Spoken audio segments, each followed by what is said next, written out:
de este coloquio sobre estudios chinos y mexicanos, que tratará sobre filosofía y religión. En primer lugar, la doctora Luo Ying nos hablará sobre el confucianismo en las obras de los misioneros en China desde el siglo XVII. Ella proviene de la Universidad de Estudios Extranjeros de Beijing. Adelante.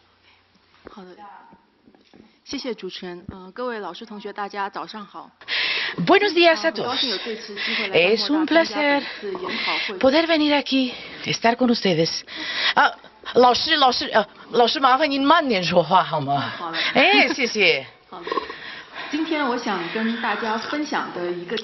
Hoy quiero hablar sobre los misioneros chinos del siglo XIX en China y la influencia sobre ellos del pensamiento confuciano.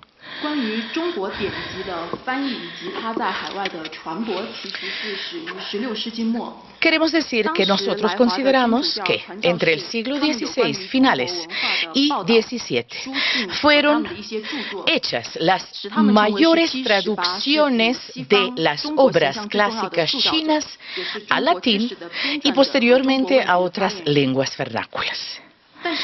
Estos misioneros hicieron una gran contribución al conocimiento de China fuera de China. Estamos hablando de misioneros de diferentes escuelas. Estamos hablando principalmente de jesuitas.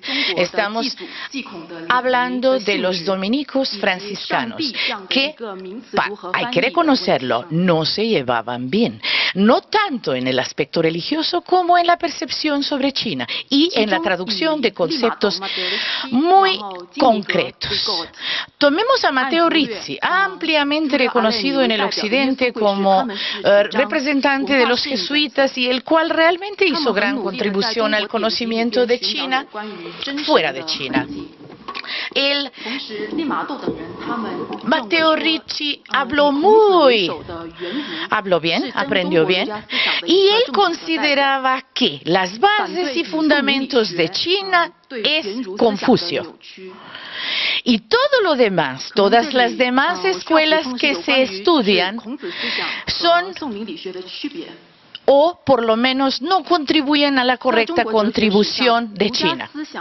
Aquí permítanme aclarar una cosa. Quiero decir que lo que conocemos como el pensamiento Ru o del pensamiento de los letrados, el padre en China es considerado como Confucio. Quiero decirle que Confucio y el confucianismo, como se le conoce en el Occidente, se basa en conceptos fundamentales como es Li, Zheng, Zhi, etc.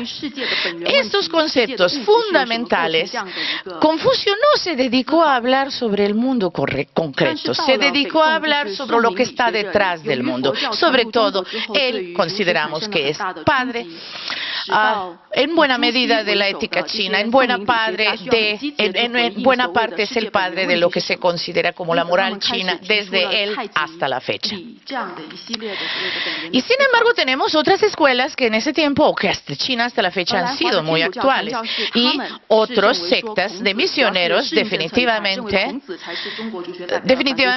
existían a la par, y entonces otros misioneros querían también reconocer la importancia de las otras escuelas no confucianas en la formación de la identidad china. Entonces,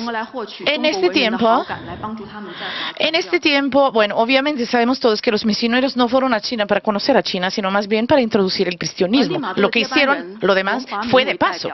Y queremos decir que, por ejemplo, aquí quiero decir que entre los misioneros había algunos que eran realmente muy, entre paréntesis, retrógradas. ¿En qué sentido? Ellos consideraban que la cultura china no tiene nada que ofrecerle a la civilización occidental. Por lo tanto, bueno, por ejemplo, algunos consideraban que definitivamente lo único que valía, que no importaba el Confucio, sino que lo que importaba es el confucianismo de la dinastía Ming, la dinastía en la cual comenzaron a llegar los misioneros a China. Una de las polémicas de esta escuela básicamente era la traducción del Deus, Dios, cómo traducirlo al chino. Aquellos que decían, bueno, entre los misioneros había, tenemos que acercarnos a China. Tenemos que acercarnos y tenemos que adaptarnos a la cultura china para poder hacer la misión de proselitismo religioso. Este era una escuela, los otros consideraban que no. En este tiempo, aquí están los nombres. La obra que los misioneros consideraban por excelencia a la hora de conocer a China y querer acercarse a China, obviamente era la obra confuciana. Empezaron por Confucio, pero quiero decirle que poco a poco también empezaron los misioneros a extenderse hacia el taoísmo y hacia el budismo. Las obras que básicamente fueron primero traducidas al latín fue el Daxue, o la Gran Escuela. Los analistas de Confucio comenzaron a hacer también algunos mapas de China sobre la geografía china. Obviamente todo esto se hacía en latín. Aquí estamos hablando de algunas obras originales, los cuales fueron traducidos del chino al español. Es muy interesante la traducción al latín. La verdad es que nosotros le hemos puesto muchísimo tiempo a la investigación de estas obras y a la traducción de estas obras. Hablar del Dios, quiero decirle que la traducción en chino, por ejemplo, pues el Dios o concepto Dios, por lo menos como ustedes, como en el occidente, se considera. Existen obras clásicas chinas. Por ejemplo, este es un concepto Shangdi, traducido al español sería, digamos, como el emperador o el soberano del cielo, el soberano de arriba. El soberano de arriba es algo que existe dentro de la idiosincrasia, dentro de la concepción, cosmovisión china. Entonces, de pronto, decidieron parte de los misioneros tomar este concepto y adaptarlo a lo que sería Dios en el occidente. Pero también, al respecto, había muchas discrepancias. En este tiempo, el vocabulario era el problema principal. El vocabulario era tal, por ejemplo, no solamente para transmitir China al occidente, sino también en el momento de querer transmitir el occidente hacia China, realmente había un enorme vacío del vocabulario. Había necesidad de conformarlo, había necesidad de valerse de calcos, de valerse de elementos lingüísticos existentes para explicar, etcétera. Conceptos como, por ejemplo, arte político, etcétera. Muchas cosas que de pronto por ejemplo, en caso de la traducción de la Biblia al chino, se sufrió mucho, sobre todo en la búsqueda de terminología que puede reflejar conceptos no existentes en China. Ahora vamos a hablar un español, Domingo Fernández de Navarrete, era opositor a la inmersión cultural de los misioneros en China. 1676, publicado en España, en Madrid, tuvo una enorme influencia sobre el círculo intelectual de Europa. En ese tiempo, yo diría, y basándose en este libro despertó un gran interés y también desarrolló y levantó muchos estereotipos sobre China, válidos en Europa por muchos siglos. Esta obra del español posteriormente fue traducida al francés, inglés y otros idiomas vernáculos de Europa. Este libro primero tiene un prólogo y atrás tiene 7 capítulos.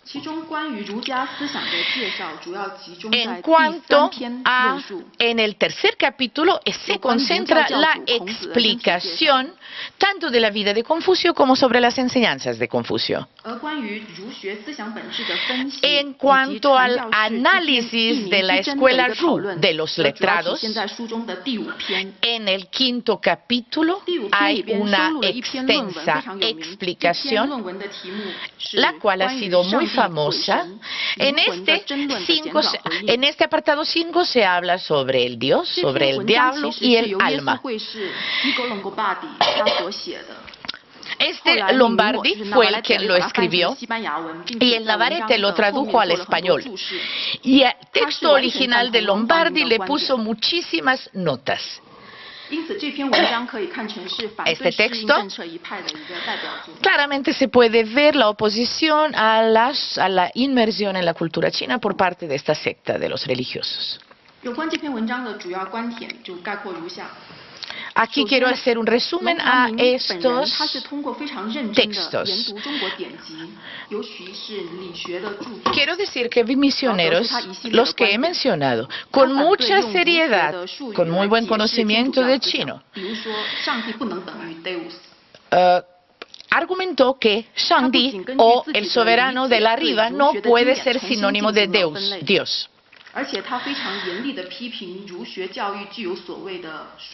Estos misioneros también de pronto tuvieron una fuerte crítica hacia la escuela de los letrados y la forma de ellos de concebir dualmente el universo y querer que el cristianismo también entre en esta forma. En este tiempo, ellos consideraron que la filosofía clásica china está totalmente rellena de supersticiones y de muchas herejías. Long Huamin, de acuerdo sobre todo al confucianismo en la dinastía Song, consideró que por la palabra Yingli, o lo que conocemos, la materia prima, como lo traducimos al chino y la traducción adecuada o inadecuada, se consideró que los chinos creen en Li, traducido, que no tiene nada que ver con los conceptos cristianos.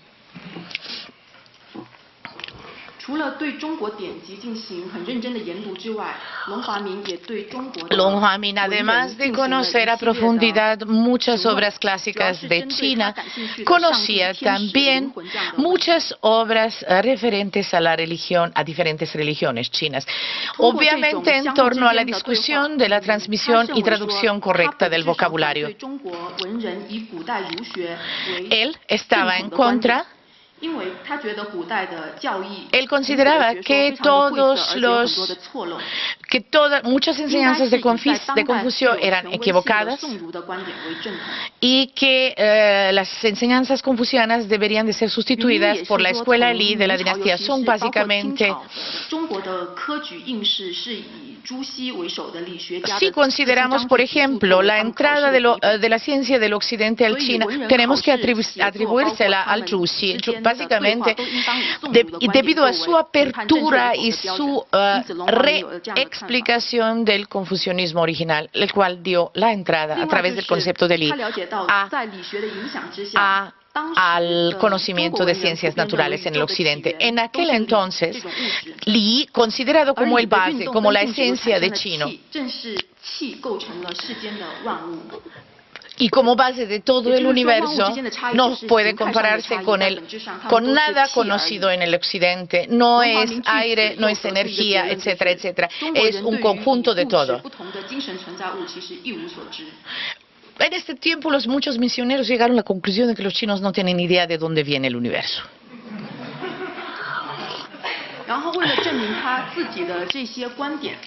Para de algún modo conformar sus puntos de vista y sobre todo argumentarlos, Dr. Miguel consideraba los chinos les gusta hablar sobre política, sobre moral, sobre cosas concretas. Eso de espíritus, eso de almas, eso de vida después de la muerte, ni les interesa ni les va. Eso, al pueblo aún menos les interesa, si les interesan espíritus, demonios, lo único que le interesa es que si les traen buena suerte o mala suerte. Hasta ahí. Cuestiones abstractas como Dios, como ánima, etc., simplemente jamás les interesaron.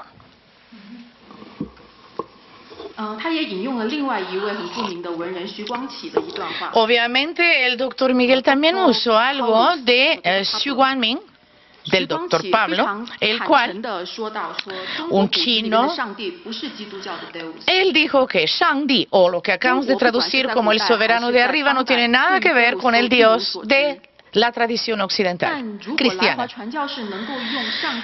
Pero él también llegó a cierto compromiso. Finalmente,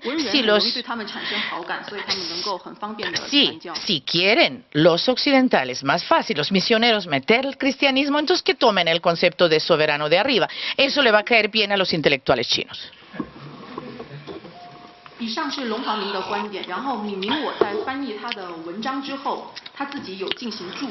En este tiempo, bueno, en este libro que estamos analizando, quiero hablar de las muchas notas del pie de página. En este tiempo, la oposición principal de la entrada del cristianismo a China, definitivamente considerado por los muchos misioneros, era el pensamiento cristiano. Obviamente, esa oposición del cristianismo también se extendió hacia la oposición opuesta, digamos en sentido contrario, cristianismo hacia el confucianismo.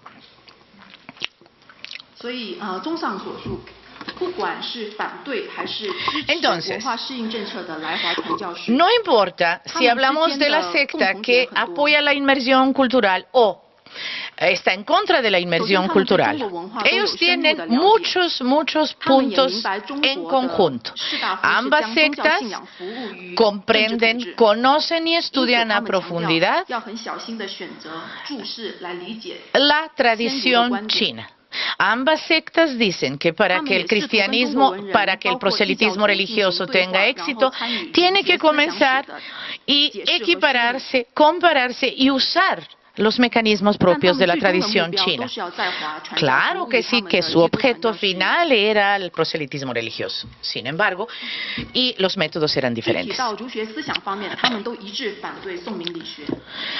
La gran mayoría de los misioneros básicamente se oponían al concepto Li, de la escuela confuciana, de la dinastía Song. Entonces, digamos, entre las dos sectas, los opositores y los que aceptan la inmersión, finalmente no tenían discrepancia en cuanto a qué es la base de la sociedad china. Ambos coincidían que el confucianismo lo era. Si buscamos algunas causas de sus discrepancias, queremos decir, queremos un poco basarnos en el concepto de cuál es el verdadero confucianismo. Confucio como padre, Zhuxi como discípulo posterior. Finalmente estamos hablando de un confucianismo con una distancia temporal de muchísimos siglos. Estamos hablando de una continuidad del confucianismo, de una ampliación, algo muy típico. En la trayectoria intelectual de China no existe la oposición, más bien existe la continuidad y la ampliación. Desde otro punto de vista, si consideramos el aspecto de religiosidad propia del chino, los misioneros occidentales también se dieron cuenta que, a pesar de pensar de que los chinos no tenían religiosidad, finalmente sí la tenían, pero a su modo.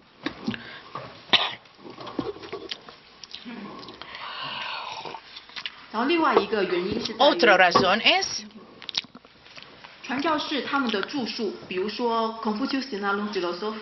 por ejemplo, los libros de Navarrete, así como las traducciones previas al latín, podemos ver que ellos no solamente aceptaron hechos propios de la tradición filosófica china, sino que crearon algunos, porque crearon según sus necesidades y según su forma de ver la tradición filosófica china.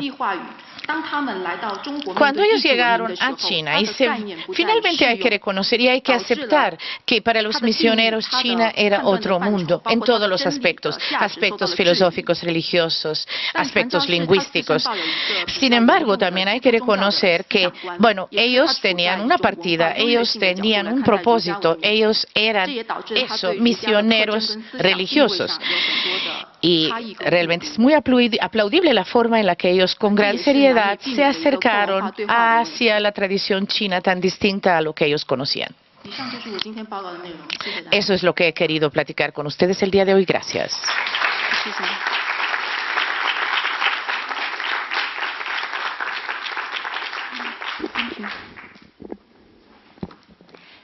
Muchísimas gracias. A continuación, la doctora Paulina Rivero, de la Facultad de Filosofía y Letras de esta universidad, nos hablará sobre Daoísmo, vigencia del pasado. Adelante.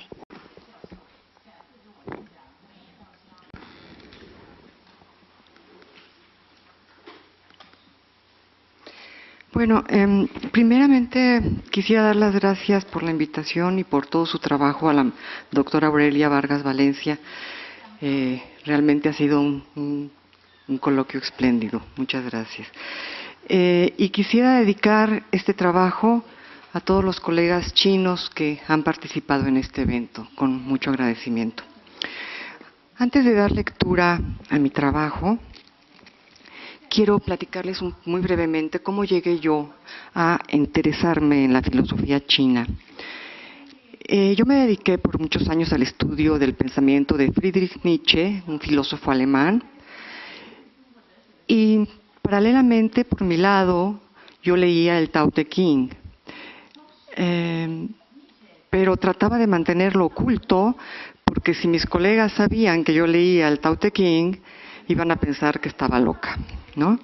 Entonces, por muchos años leí el Tao Te Ching, hasta que me di cuenta, leyendo muchas traducciones al inglés, al francés, al alemán, al español, me di cuenta que tenía que leerlo en chino porque todas las traducciones eran muy diferentes. Entonces, mi problema es que no sabía chino. Entonces me obsesioné y comencé a estudiar los ideogramas y la historia de los ideogramas, y luego entré a estudiar chino y me di cuenta que nunca iba a aprender.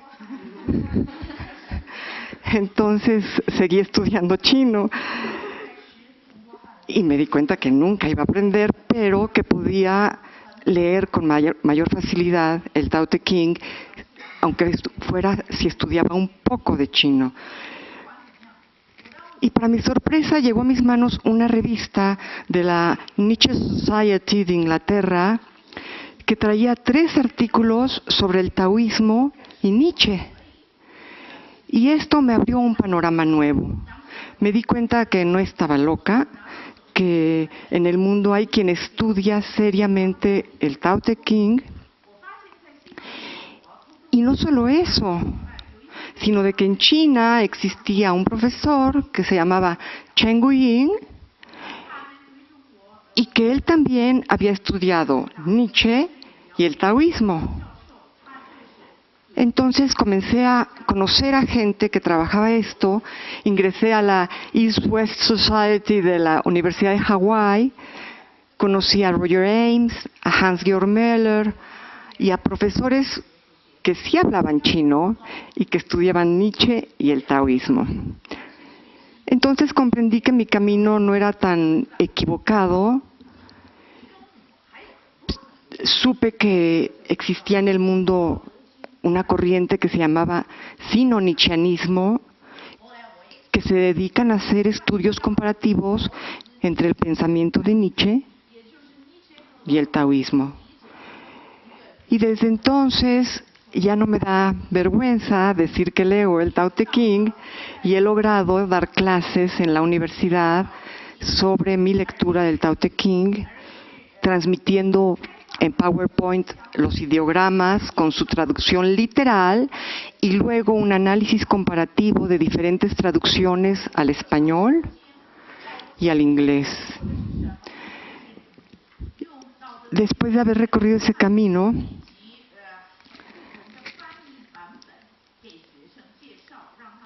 tuve la fortuna, al concluir ese camino, tuve la fortuna de lograr conocer a la maestra Liliana Arsovska. Tuve la fortuna de conocerla y de invitarla a que me ayudara a dar clases del Tao Te Ching en la universidad, y ella aceptó, y juntas hemos dado ya un par de cursos y pensamos seguir haciéndolo. De modo que pues lo único que les puedo decir es que me da mucho gusto que estemos acá, porque es para mí una constancia de que mi camino no era tan equívoco. Voy a hablar de la vigencia del pasado en el daoísmo.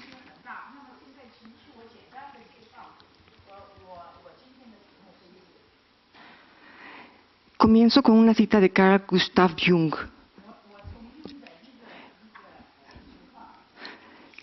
La gente está saciada de especialización científica y del intelectualismo racionalista.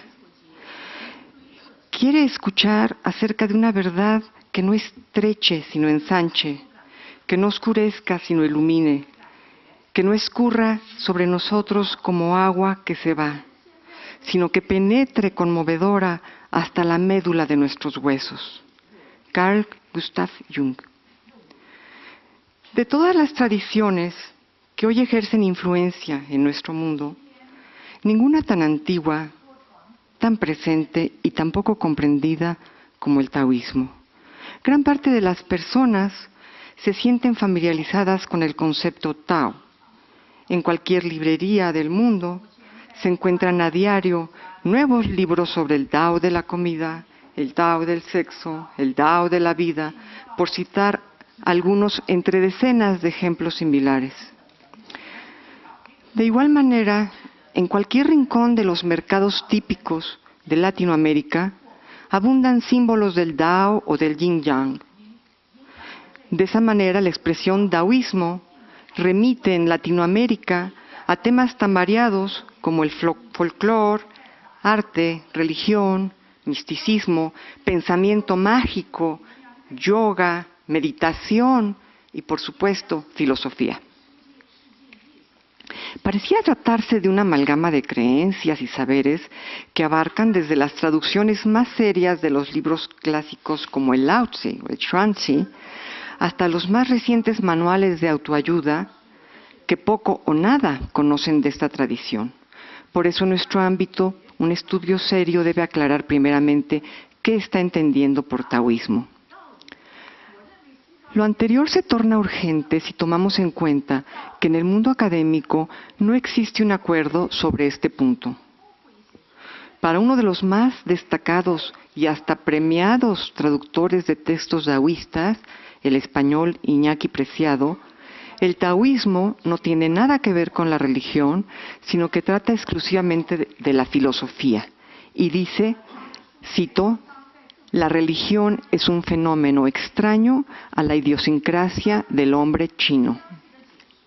De hecho, para este estudioso, el lugar de la religión lo ocupa en China la moral, de suerte que, cito, a veces se siente la tentación de afirmar que los chinos no fueron religiosos porque fueron filósofos.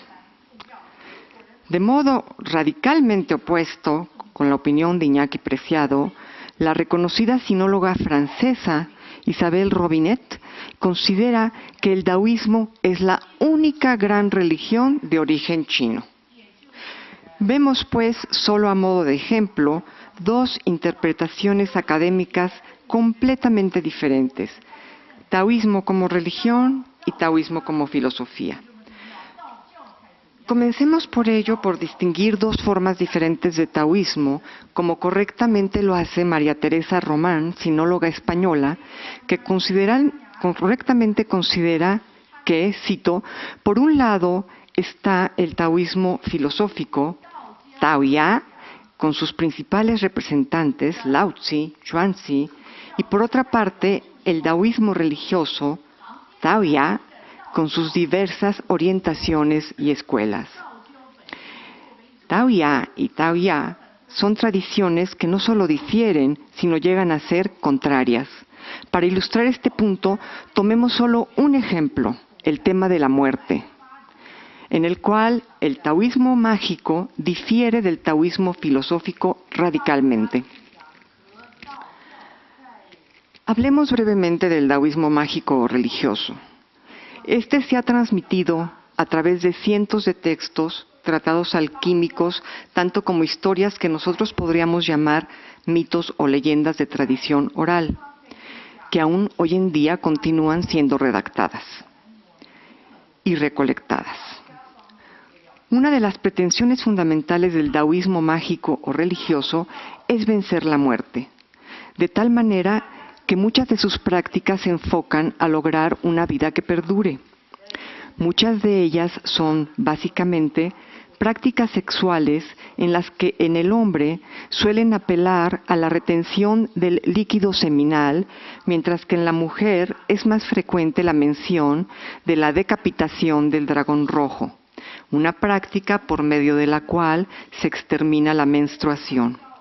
Asimismo, este tipo de daoísmo concede gran importancia a la alimentación y a ritos que pretenden hacer perdurar la vida. Por contraste, el taoísmo filosófico se opone a la búsqueda de la inmortalidad, pues considera que la muerte es algo natural y propio de la vida.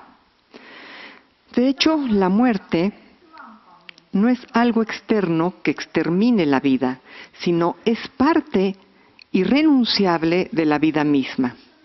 El ciclo vida-muerte es parte del ciclo del Tao, como lo sugiere Lao Tzu cuando habla de los perros de paja. En el cielo, cito, el cielo y la tierra no son humanitarios, para ellos los seres son solo perros de paja. El sabio no debiera ser humanitario, para él las gentes debieran ser solo perros de paja. Los perros de paja eran parte de un arcaico rito funerario chino, un rito en el que se elaboraban perros de paja que se envolvían en brocados de seda para guardarse en hermosas cestas de bambú durante la ceremonia funeraria. Al final de esta eran pisados y quemados como un simbolismo del nacimiento y de la muerte, como parte del devenir del cosmos cuya forma de ser es esa, creación y destrucción constante. De manera similar, Chuang-Tzu se refiere a la muerte al relatar la forma en que un discípulo del maestro Lao se comportó en su velorio sin dolor.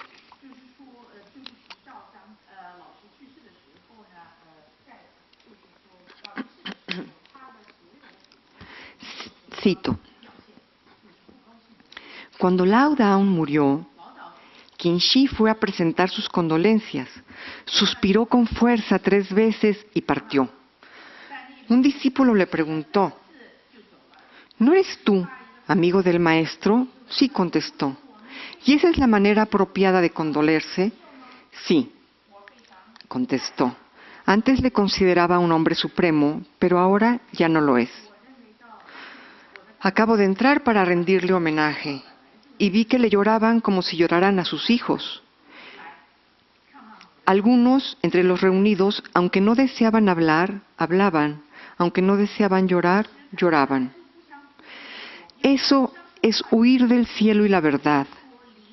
Huir del cielo es una ofensa, decían los antiguos. En un momento el maestro llegó. Siguiendo su rumbo, el maestro se fue. Si te conformas al tiempo y continúas el rumbo marcado, ni el dolor ni la alegría podrán penetrarte. Esto es deshacer el nudo que nos ata, como decían los antiguos. Fin de la cita. Hablaremos enseguida de este saber conformarse que conduce a deshacer el nudo que nos ata. Pero antes tomemos nota de que la búsqueda de la inmortalidad propia del daoísmo alquímico, mágico o religioso es ajena al daoísmo filosófico. Señalar lo anterior me parece importante porque la confusión entre estas dos diferentes tradiciones le ha costado al daoísmo filosófico la sombra de la duda sobre su estatus de filosofía. Esto es, muchos académicos que no tienen clara la diferencia suelen considerar que el daoísmo simplemente es cuestión de magia y no tiene nada que ver con la filosofía. De hecho, en el Colegio de la Filosofía de la facultad a la que pertenezco en esta universidad, soy lamentablemente la única persona interesada en esta filosofía. Una vez hecha esta definición, procederé a exponerle con claridad las razones por las que puedo afirmar que la filosofía daoísta es con todo derecho filosofía en el más riguroso sentido de la palabra. Para Sócrates, la filía de la sofía, esto es, la filosofía, era algo que se hacía pensando y viviendo a la vez. No era un conjunto de saberes frío y abstracto que se llevaban al cabo al interior de una biblioteca, ni era una mera erudición. Era un conocimiento que resultaba de la coherencia de la propia vida. Por eso Sócrates, al igual que Lao Tzu, nunca escribió nada. De modo similar, el taoísmo no es una teoría del ser humano que en ciertas ocasiones pueda aplicarse en la práctica. El taoísmo es, o debiera ser, esencialmente una forma de pensar y de vivir, al igual que el socratismo. Pero como bien lo ha indicado Chen Guiying, el taoísmo no solo es una filosofía ni una práctica. Es eso y a la vez es un posible camino hacia la libertad espiritual. Los estudios taoístas no se detienen en la mera erudición. La poseen, pero van más allá y echan raíces en ese pensamiento para llevar al individuo a la libertad espiritual. Ahora bien, a pesar de que la filosofía para cualquier occidental conlleva muchas dificultades, la primera me parece que es la que ha señalado Liljana Arsovska al intentar comprender el taoísmo.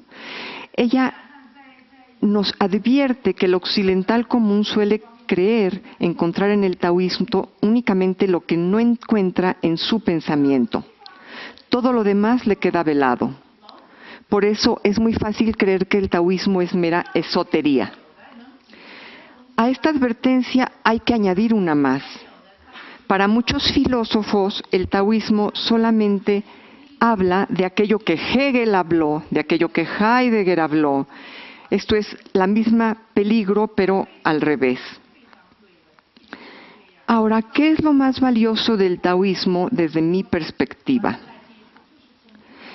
Creo que hay conceptos clave que no han sido lo suficientemente estudiados, y dos de ellos son, en particular, el concepto Shitsu, saber conformarse, que me parece que ha quedado opacado por el estudio de otros conceptos más usuales como Wu Wei, o como Tao, o De.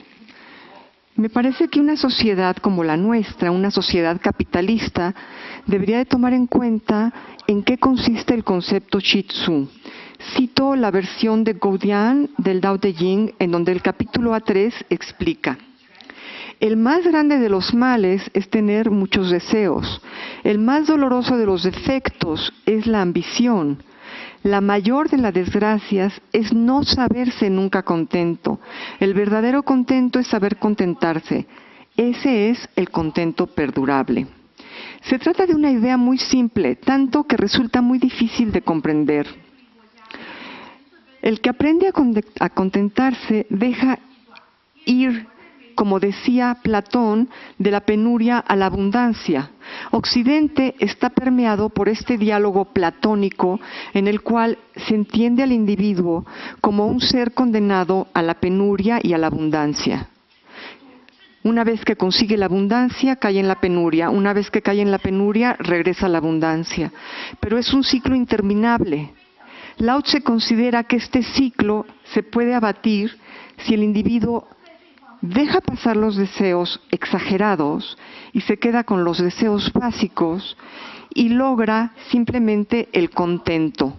Esto es romper el nudo que nos ata a los deseos. Que por cierto en nuestra lengua, deseo, al igual que en inglés desire, vienen del griego deo, de donde viene también deontological y deontológico.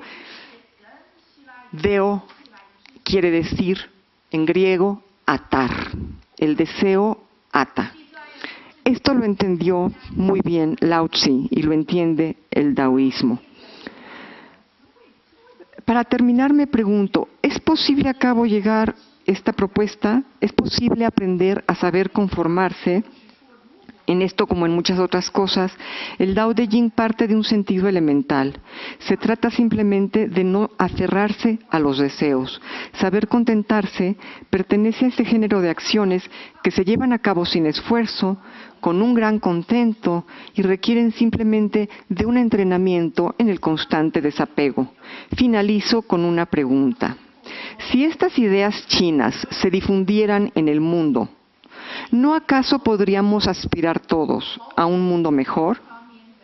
¿No deberían, por lo mismo, existir institutos Lao Tzu Del mismo modo en que existen institutos confucios en todas las latitudes del mundo, esperamos que en un futuro no distante podamos contar con eso.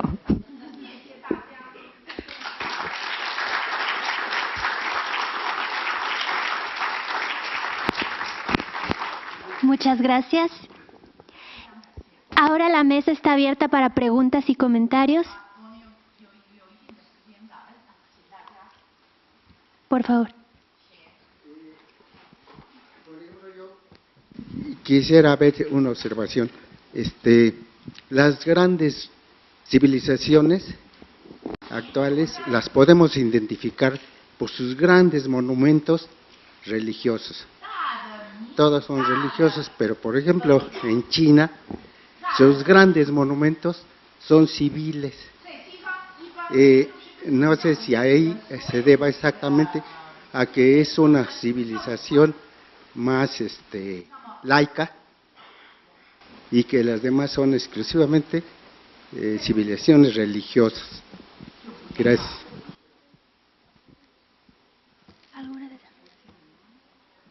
¿Una observación o fue pregunta?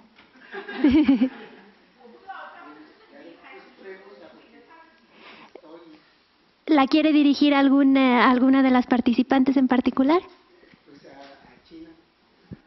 A China, por favor.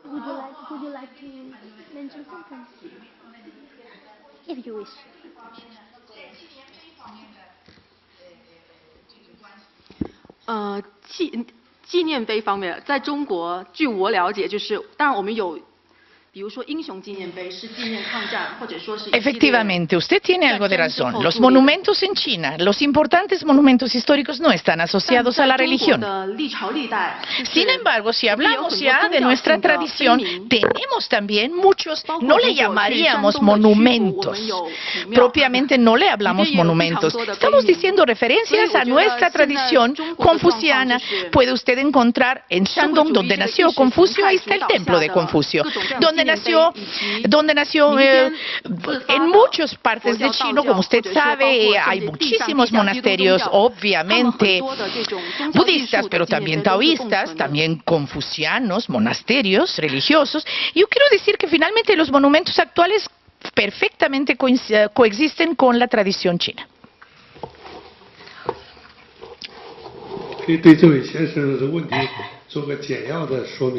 Permítanme, por favor, tanto la mesa de presidium, que yo diga alguna cosa.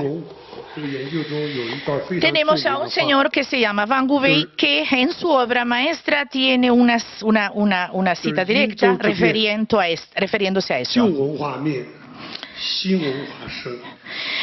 La referencia es directa. La cultura finalmente detrás tiene muchas representaciones.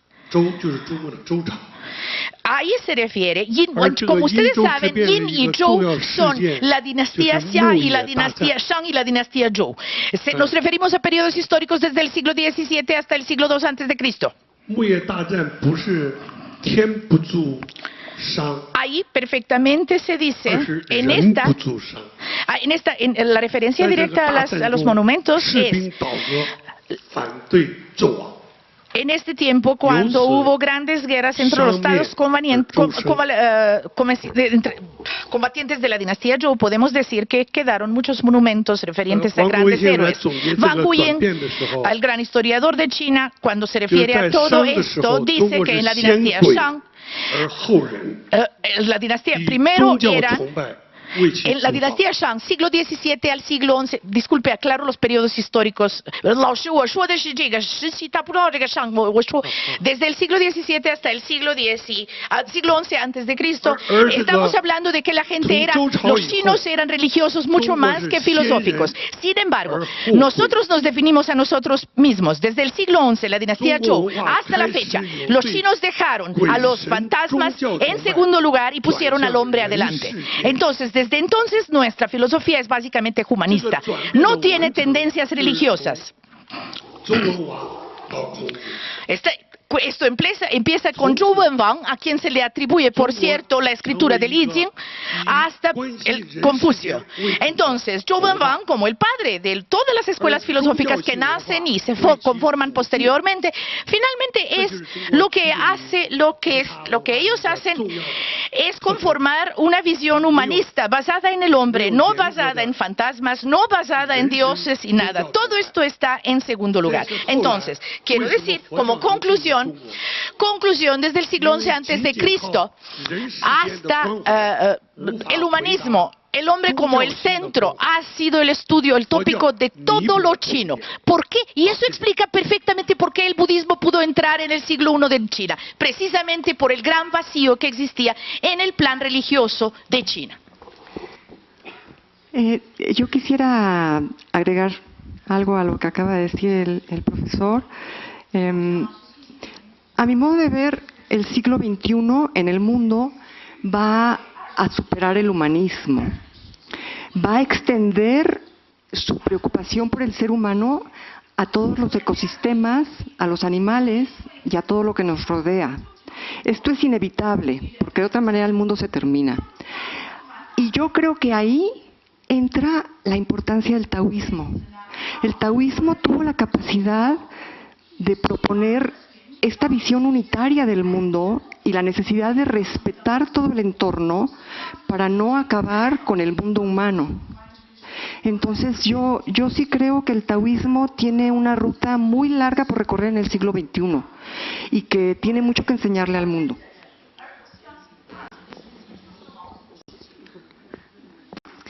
Otra pregunta ya, por favor.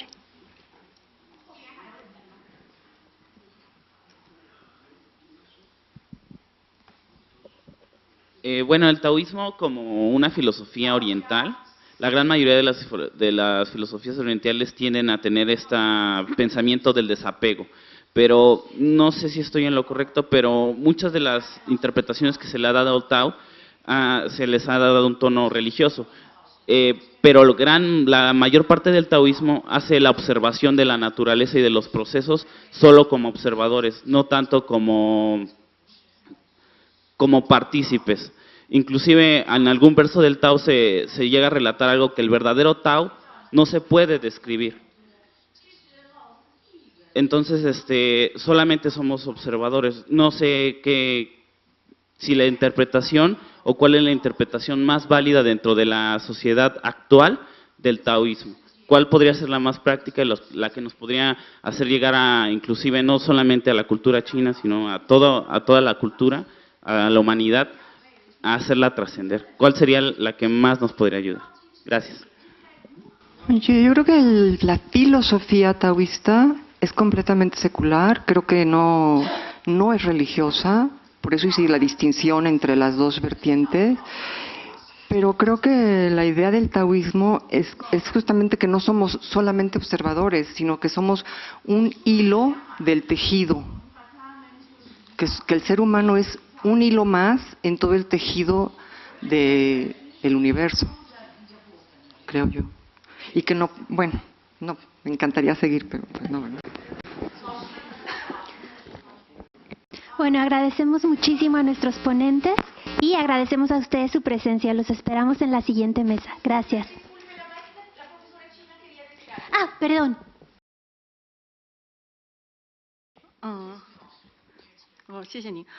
Gracias. Como ustedes se pudieron dar cuenta, yo no soy especialista en el Lao Tzu. Sin embargo, quiero decirle que para entender confucianismo hay que conocer al taoísmo y conocer a Lao Tzu. Lo he leído, por supuesto. Yo creo que el Tao como concepto tiene muchos niveles de significancia. Y quiero decirle que Dao es un concepto perfectamente utilizado en el confucianismo a diferentes niveles. Entonces, cuando hablamos de los diferentes niveles y significancia del concepto de Dao, hay que verlo en qué escuela. Estamos hablando de un Dao de la naturaleza, estamos hablando de una forma de conducirse de la naturaleza, que es como Dao, que es natural. Estamos hablando de otro nivel del Dao, el Dao del hombre. El Dao del hombre finalmente se subordina al Dao de la naturaleza, que tiene que seguir las reglas de la naturaleza, que son más más que claros, nadie los tiene que explicar. Entonces, ante la pregunta que nos expliquen mejor el Dao, pues yo creo que realmente para mí, personalmente, el Dao es la manera de conservar la armonía entre el hombre y el universo que lo rodea en todos los aspectos. Gracias.